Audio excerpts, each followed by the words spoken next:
Hi, this is John Hand with Pulsing Cinema, and today's movie is Phantom of the Paradise. I have to make Phantom of the Paradise a movie of the day because I love it. I did a very long podcast on Phantom of the Paradise a while back. There's another great podcast, The Projection Booth. And the Projection Booth did a really long podcast on Phantom of the Paradise a number of years ago. And so if you do a search for Projection Booth Phantom of the Paradise, you should get that episode. And that show is really what you need to listen to. Maybe you can listen to mine. But they interviewed the guy who's the curator of the Phantom of the Paradise fan website. And he dished it. He hashed out the origins of Phantom of the Paradise, Phantom of the Fillmore, and all that stuff. An early Brian De Palma film starring his friend William Finley, or I guess his relation. He cast him in a bunch of films, cast him in Sisters and so forth. Starring young Jessica Harper, songs by Paul Williams. These are all very talented, great guys, and I just love the film. I don't know. I mean, I could gush about it, but I mean, I love Paul Williams, and I'm one of those guys who just loves his songs from the '70s and finds them so emotional and perfect, and he was really at the height of his power when he wrote the songs for Phantom of the Paradise.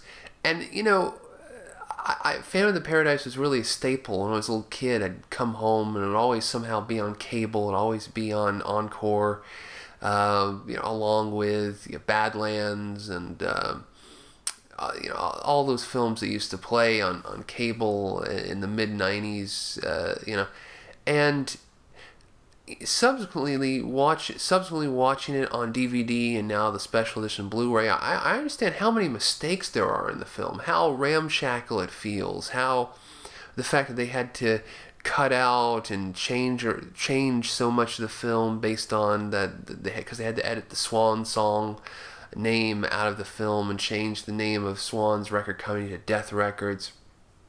There's a whole bunch of information about that on the Blu-ray.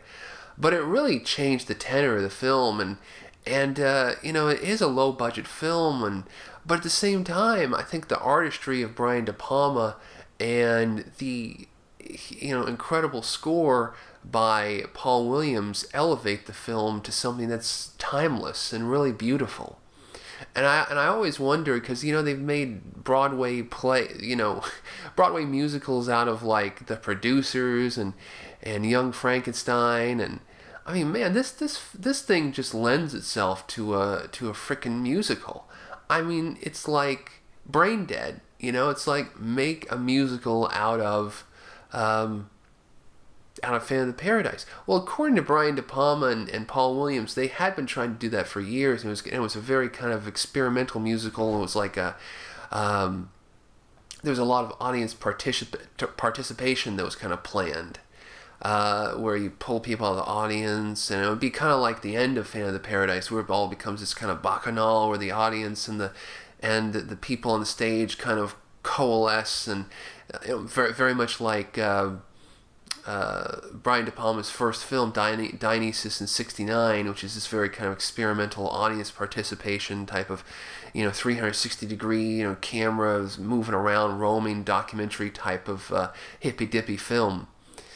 But in any case, Phantom of the Paradise, a great film, an incredible soundtrack, and man, I would pay to go see that as a musical. Absolutely.